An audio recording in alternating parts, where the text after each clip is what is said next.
नमस्कार, मंडी.com में आपका स्वागत है। मैं हूं भुवन भास्कर। मंडी.com में यूं तो हर हफ्ते हम बात करते हैं किसानों की उन जरूरतों की जो उनको कृषि के हर चरण में या अलग अलग चरणों में उनके सामने आती है। लेकिन आज हमने एक ऐसी आवश्यकता और एक ऐसी समस्या के बारे में बातचीत करने का फैसला किया है मंडी.com में, जो दरअसल किसानों के लिए हर खेती के हर चरण पे बहुत जरूरी होती है। यानी कहा जाए तो बिजाई से पहले, बिजाई के बाद और जब मार्केटिंग की जरूरत होती है उस समय भी किसानों को इसकी आवश्यकता होती है। और ये आवश्यकता है सही समय पर सही जानकारी होने की, चाहे वो किस तरह के बीज का इस्तेमाल किया जाए उसके बारे में हो, या फिर जब खेत में हो तब किस तरह की दवाएं, कितनी मात्रा में, कौन खाद कितनी मात्रा में इस्तेमाल हो ये हो, या फिर हार्वेस्ट के बाद कैसे उसके गुणवत्ता का में सुधार किया जाए, कैसे उसकी क्वालिटी इंप्रूवमेंट किया जाए, और साथ ही कैसे और कहां बाजार सही तरीके से खोजा जाए। ये सारी जरूरतें जो हैं ये बहुत ही मूलभूत समस्या और जरूरत है किसान की। समस्या इसलिए मैं कह रहा हूं कि बहुत बार हमने देखा है कि क्योंकि देश इतना बड़ा है अपना कि किसान जो दूर दराज के हैं या किसानों के अंदर भी जागरूकता की कमी है, उनको पता नहीं है कि कहां से दरअसल ये जानकारियां मिलेंगी। तो इस कारण ये आवश्यकता किसानों की समस्या में बदल जाती है। इसी बारे में आज हम मंडी.com में बातचीत करने वाले हैं और इसके लिए एक बहुत ही खास मेहमान को हमने अपने साथ जोड़ा है, जिनसे आपका हम परिचय करा देते हैं। आज के हमारे मेहमान हैं national institute of agricultural extension management यानी मैनेज, जो हैदराबाद में जिसका हेडक्वार्टर है, उसके director general P Chandrashekhar. Doctor साहब, बहुत बहुत स्वागत है आपका मंडी.com में। नमस्कार डॉक्टर साहब, इस बात की शुरुआत हम वहीं से करते हैं जो अभी मैं इसकी भूमिका में बता रहा था कि किसान के लिए बाकी जो जरूरतें हैं वो तो एक समय में आके खत्म हो जाती हैं किसी कृषि के अलग अलग दौर में, लेकिन जो एक्सटेंशन सर्विसेज हैं वो एक तरह से उसकी जरूरत किसान को जो पिछले फसल की कटाई के तुरंत बाद शुरू हो जाती है और वो आखिर में फसल के निकलने और बिकने तक वो जारी रहती है। उसकी जरूरत ज्यादा से ज्यादा जानकारियों की और समय पर मिलने वाली जानकारियों की। देश में अभी मौजूदा जो स्थिति है एक्सटेंशन सर्विसेज की, उसको आप किस तरह से आंकते हैं? क्या आपका इवैल्यूएशन क्या है उसको लेके, और उसमें किस तरह से सुधार की जरूरत देख रहे हैं आप? कितना दिन होगा, किसान कितना दिन काम करेगा, उतना दिन कृषि विस्तार का जरूरत है। ये एग्रीकल्चर एक्सटेंशन, एग्रीकल्चर डेवलपमेंट का सेंट्रलिटी है। कृषि विस्तार में 3 मुख्य अंश है। एक तो टेक्नोलॉजी जनरेशन, हमको विस्तारण करने के लिए टेक्नोलॉजी का जरूरत है। देश में देखिए, we are fortunate 120 Indian council of agriculture research institutes का रिसर्च स्टेशन है और हजारों साइंटिस्ट उधर काम करता है। कमोडिटी स्पेसिफिक, राइस के लिए एक अलग है, मिलेट्स के लिए अलग है, पोल्ट्री के लिए अलग है, डेयरी के लिए अलग है। ऐसा बहुत रिसर्च स्टेशन है और रिसर्च सेंटर्स टेक्नोलॉजी जनरेट करता है। Fortunately we have good number of technologies, so that way technology बहुत है हमारा पास। दूसरा है 130 मिलियन फार्मर्स है और each farmer is unique. Village में, क्रॉप में, सीजन में, एग्रो क्लाइमेटिक जोन्स में चेंजेस है। इसको दूसरा टेक्नोलॉजीज चाहिए, वो टेक्नोलॉजीज अवेलेबल है और किसान को चाहिए। अभी जरूरत है इफेक्टिव कृषि विस्तारण का, ट्रांसफर ऑफ टेक्नोलॉजी का। ये टेक्नोलॉजी हम लैब से लेके लैंड को ट्रांसफर करना चाहिए। इसमें 1-2 चैलेंजेस है। ये फर्स्ट चैलेंज है इनएडिक्वेट मैन पावर है। हमको कितना एक्सटेंशन वर्कर्स चाहिए किसान के साथ बात करने के लिए, गांव में काम करने के लिए, उतना एक्सटेंशन वर्कर्स हमारा पास थोड़ा कम है। आप डबलिंग फार्मर्स इनकम, ये रिपोर्ट देखिए, हर एक्सटेंशन वर्कर 1132 किसान को सर्विस करना पड़ेगा। ये थोड़ा मुश्किल का बात है। सो हर किसान को हर प्रॉब्लम हर समय में सोल्यूशन देने में थोड़ा मुश्किल होता है। इसलिए हम 2 सॉल्यूशंस हमारा सामने है। एक तो प्राइवेट एक्सटेंशन सर्विस प्रोवाइडर्स हमारा देश में बहुत लोग हैं। प्रोग्रेसिव फार्मर्स है, इनपुट डीलर्स है, एग्रीप्रेन्योर्स है, agree clinic and agri business centre से बाहर आता है, एग्रीकल्चर ग्रेजुएट्स है। वो गांव में काम करता है एग्री बिजनेस का बारे में। ये लोग हैं अभी फार्मर्स प्रोड्यूसर्स कंपनीज बहुत आ रहे हैं। 10,000 फार्मर्स प्रोड्यूसर्स कंपनी देश का एक महान कृषि विभाग का एक महान एक प्रोग्राम है, वो भी अभी लॉन्चिंग हो गया है, वो भी हम यूज कर सकता है। बहुत टीवी चैनल्स है, रेडियो चैनल्स है और डोनर एजेंसी से, एनजीओ से, एग्री बिजनेस कंपनी से, ये private sector extension service providers है ना, इसको पब्लिक सेक्टर से लिंक करके पब्लिक प्राइवेट पार्टनरशिप हम ट्राई कर सकता है। दूसरा तरीका है आपने कई बिंदुओं को छुआ है अपने इस सवाल के जवाब में, और उन सब पे अगर हमारे पास समय रहा तो हम थोड़ा विस्तार से आपसे समझेंगे। लेकिन एक बात जो सबसे पहली बात आपने कही, जो 3 हिस्सों में पहला हिस्सा आपने टेक्नोलॉजी को बताया है, लेकिन टेक्नोलॉजी में एक बड़ी दिक्कत ये भी है कि जो हमारे गांव का किसान है वो आज भी इतना टेक फ्रेंडली नहीं है। तो 2 बातें हैं, एक तो आप टेक्नोलॉजी के जरिए उस तक पहुंचेंगे, लेकिन दूसरा उस टेक्नोलॉजी को लेने की उसकी जो सिचुएशन कैपेसिटी है वो बहुत सीमित है। इस चुनौती को कैसे आप देखते हैं? हमारा एक्सटेंशन वर्कर गांव में किसान के साथ कौन काम करता है वो ही प्ले वेरी इंपॉर्टेंट रोल। देखिए, he is a link between हमारा लैब और लैंड का किसान क्या है, इसका बीच में ये हमारा एक्सटेंशन वर्कर लिंक है। सो एक्सटेंशन वर्कर ये कृषि रिसर्च स्टेशन से, एग्रीकल्चर रिसर्च स्टेशन से टेक्नोलॉजी बाहर आने के बाद हमारा डिस्ट्रिक्ट लेवल पर कृषि विज्ञान केंद्र है।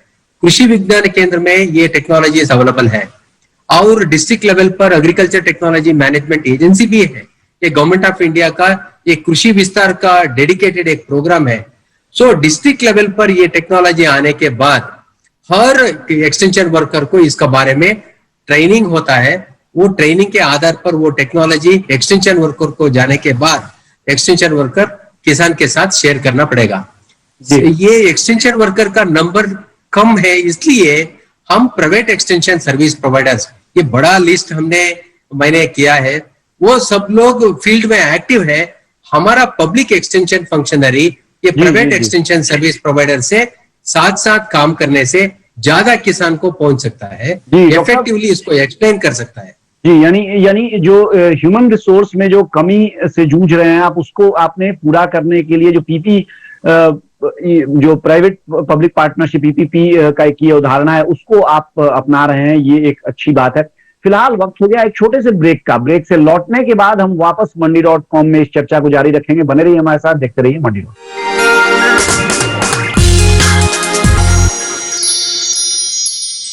एक बार फिर स्वागत है आपका मंडी.com में। हम बात कर रहे हैं आज जाने माने एग्री एंटरप्रेन्योर कौशलेंद्र से। कौशलेंद्र बिहार के नालंदा जिले से आते हैं। IIM करने के बाद उन्होंने नौकरी न करके खेती में, और खासतौर से जैसा कि कार्यक्रम के पहले हिस्से में उन्होंने बताया, जो सब्जियां उत्पादन करने वाले किसान थे उनके साथ मिलकर काम करने का फैसला किया। कौशलेंद्र, अब इस कहानी को हम थोड़ा आगे बढ़ाएंगे और थोड़ी जल्दी आगे बढ़ाएंगे। तो आपने जैसा कि बताया कि समस्या आपने चुन लिया और समाधान भी आपने तय कर लिया कि ठीक है आप बायर्स और सेलर्स को मिलाएंगे। उसमें कैसे शुरुआत आपने की, क्या परेशानियां आपको आई और उन परेशानियों का कैसे आपने तोड़ निकाला है? हाँ, शुरुआत किया कि पहले किसानों से मिलना, किसानों के बीच जाना, और बहुत बड़ी समस्या थी उनको मनाना, उनको अपना जो भी सपना है, अपना जो मॉडल है उसके अनुरूप ढालना, उस पर सहमति लेना, वो बहुत बड़ी समस्या थी।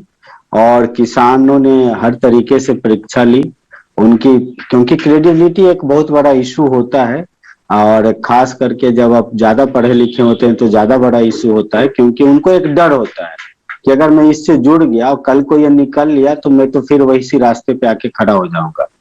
तो एग्जिस्टिंग सिस्टम को लोग छोड़ना नहीं चाहते हैं। तो कभी किसानों ने सुबह 4 बजे बुलाया, कभी रात को 8 बजे बुलाया, अलग अलग तरीके से कि आदमी आता है या नहीं, तो वो किया। दूसरे साथ जो दिक्कत थी, पूरा जो सिस्टम था, किस तरीके से ठेले पे बिकेगा, ठेला किस तरीके का होगा। तो चूंकि एग्रीकल्चर इंजीनियरिंग बैकग्राउंड से आता हूँ, तो ठेले का रीडिजाइनिंग पे काम करना शुरुआत किया, और हम लोगों ने एक ठेला भी बनाया। उसको पूरा डेवलप किया कि किस तरीके से लकड़ी का ठेला हटा करके उसको प्लास्टिक का पूरा लेकर के आया, जो कि उससे ज्यादा मजबूत और ज्यादा टिकाऊ और ज्यादा हल्का। क्योंकि एक बहुत बड़ा सर्वे में आ रहा था कि टाइम विंडो कम होता है सेल करने का वेंडर के पास, और उसके पास माल ही कम होता है। अच्छा कौशल, माल अब कैसे बढ़ाओ? मैं चाहूंगा कि थोड़ा सा बहुत संक्षेप में आप एक बार, क्योंकि कहानी के अंदर हम लोग चले गए हैं, लेकिन जो आपका मॉडल क्या था वो अभी आपने एक बार बताया नहीं, तो एक बार संक्षेप में अगर आप ये बता दें तो लोगों को समझने में आसानी होगी। कि जैसे आपने कहा कि बायर्स को आपने इकट्ठा किया, सेलर्स से आपने कांटेक्ट किया, और आपने फिर ठेले को, जो रेहड़ी है, उसको आपने प्लास्टिक से रीडिजाइन किया। लेकिन उससे कैसे आपने सोचा, क्या मदद उससे मिलने वाली थी बेचने में? क्योंकि असल जो समस्या है वो समस्या जो अभी आप बता रहे थे कि पेरिशेबिलिटी है, या मान लीजिए कि भाव बहुत ज्यादा सब्जियों में गिर जाना होता है समय समय पर, तो ये जो समस्याएं हैं उसको रोकने के लिए एक अपने मॉडल के बारे में अगर आप बताएं संक्षेप में, कि कुल मिलाकर किस तरह से आपने सोचा, कैसे काम शुरू किया? हाँ, मॉडल बड़ा सिंपल है कि फार्मर्स को एग्रीगेट करना, एग्रीगेट मतलब विलेज लेवल पे शुरुआत किया था। और हमने पटना में एक सेंटर बनाया जहां सारी सब्जियां, फल सब्जियां आती थी, और जहां उसकी साफ सफाई एंड फिर ग्रेडिंग होता है, और ग्रेडिंग होने के बाद क्वालिटी डिसाइड हो जाता है, और उस क्वालिटी के अनुसार फिर जो मॉडर्न रिटेलर्स हैं या वेंडर्स हैं या हमारे जो बड़े होलसेलर्स हैं जो फिर हमसे लेते हैं, उनके बीच वो जाता है। और कंसेप्ट जो शुरुआत इसमें कौशलेंद्र, हाँ, आप जब खरीदते हैं किसानों से सब्जियां, तो उनको पेमेंट आप उसी समय कर देते हैं, या आपका माल जो बिकता है उससे कहीं उसका कुछ लिंकेज है? नहीं, उससे कोई लिंकेज नहीं है। कोई भी किसान उससे लिंकेज नहीं चाहता है, प्रैक्टिकली यही है। क्योंकि कोई भी अपना माल बेचना चाहता है तो वो चाहता है कि हमारा मूल्य तय हो, और वो मूल्य तय होता है। अब तो एक मॉडल बन गया है मूविंग एवरेज का, उसके अनुसार मूल्य तय हो जाता है। तो ऐसे इमेजिन कीजिए कि अगर उनसे कद्दू खरीदा गया है 12 रुपए, तो हो सकता है वो 10 में भी बिकेगा, 15 में भी बिकेगा। लेकिन अगर पूरा एवरेज देखेंगे तो 6 महीने का या साल का एवरेज, तो किसान को भी फायदा हो रहा है, बीच का जो सिस्टम है उसको भी हो रहा है, वेंडर्स को भी हो रहा है। लेकिन तो इस तरीके से वो चल। लेकिन जैसे आपने कद्दू की बात की, या हम किसी भी सब्जी की बात कर लें, टमाटर और प्याज तो बहुत बदनाम है इस मामले में कि कभी कभी तो 2 रुपए का भी भाव दिखता है और कभी 100 रुपए भी भाव जाता है। लेकिन बाकी सब्जियों में भी वोलेटिलिटी इसी तरह की रहती है और कोई भरोसा नहीं है कि कौन सी सब्जी किस भाव आ जाएगी। तो आप कैसे इसको, अगर हम दोनों ही बातें कहें, एक तो आपका जो बिजनेस है उसको बचा के चलें, वो आपका बिजनेस दिवालिया न निकल जाए आपका, और दूसरी तरफ किसान को भी बहुत नुकसान ना हो जाए, तो इन दोनों को कैसे आप संभालते हैं? कैसे आप ये इंश्योर करते हैं कि उनको भी बेहतर प्राइस मिले, और फिर उनसे लेने के बाद आपका भी जो प्राइस है वो ऐसा ना हो कि एकदम आपके 10 रुपए का लिया हुआ माल 50 पैसे निकले? भुवन जी, इसमें ऐसा है कि एक चीज तय है पूरे मार्केट में, कि जो आपका फाइनल प्रोडक्ट बिकेगा वो रेट मार्केट तय करेगा, वो हम और कोई तय नहीं कर सकता है। अगर मार्केट में टमाटर 50 पैसे बिक रहा है तो हमें भी 50 पैसे ही बेचना पड़ेगा। आप 1 या 2 रुपये बेच करके आप एक भी किलो टमाटर नहीं बेच पाएंगे। तो वो तो एक तय हो जाता है कि मार्केट है वो ही तय कर रहा है, और मार्केट का जैसे आज का क्लोजिंग ओपनिंग है उससे टेंटेटिव रेट पता चल जाता है, वो मॉडल में आ जाता है। लेकिन पीछे का जो रेट है, जैसे किसान जो है, वहां पे होता है कि अब उसका माल निकलने वाला 6 दिन 7 दिन, तो वो एक रेट तय कर लेते हैं हम लोग कि ठीक है आपका निकल रहा है तो इस मूविंग एवरेज से चलेगा, और उसमें जो ऊपर नीचे रेट हो रहा है हमारे सिस्टम में किसान दोनों के पास है, तो वो बैठ करके फिर हो जाता है ठीक है आपका इस अनुसार पेमेंट हो गया, इस अनुसार पेमेंट हो गया। इस तरीके से चलता है, क्योंकि मार्केट इन पे डेली प्राइस वेरी करना दोनों के लिए फिजिबल नहीं है, फिर वो ट्रांजेक्शन ही नहीं होता। चलिए, तो ये तो बैकएंड वाला जो सिस्टम है वो हमने समझ लिया कि आप कैसे लेते हैं। अब हम आगे बात करेंगे कि आप इसको बेचते कैसे हैं, सेलर्स को आप कैसे मैनेज करते हैं। लेकिन फिलहाल एक ब्रेक लेंगे, छोटे से ब्रेक से लौटने के बाद हमारी बातचीत आगे जारी रहेगी। बने रहिए हमारे साथ, देखते रहिए मंडी टॉक।